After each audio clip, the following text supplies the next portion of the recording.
Longevity untuk Golden Glade daripada Fragrance House ni, yang due kepada pakar harapan Lady Million tak silap aku, longevity dia 5 jam, tapi untuk dia punya projection dia memang kuat gila waktu opening. Lepas 5 minit aku spray tu masih kuat lagi, 12 kaki lebih. Sebabnya waktu aku test tu, bilik aku yang bahagian aku test tu, dia 12 kaki dia panjang je maksimum.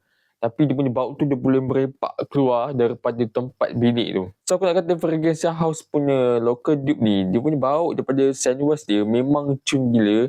Memang lawa, memang nak kata bau tu sama macam apa yang cakap 99.9998% benda jadah tu sama dengan OG aku tak boleh nak katakan benda tu betul lah, sebab kebanyakan dupe yang buat pun tak adalah 100% sama sebabkan dia punya raw material tu ataupun bahan-bahan dia tu. Tapi itulah dia punya description tu bagi aku agak overclaim lah. Bukan agak overclaim tapi memang overclaim pun. Dan bagi aku Fragrance House ni sebenarnya bau dia ni memang dah lawa dah. Cuma jangan overclaim lah benda tu sebab benda tu tak sihat tau. Dan kalau kau tanya aku, apakah aku akan beli lagi perfume daripada Fragrance House punya line up ni?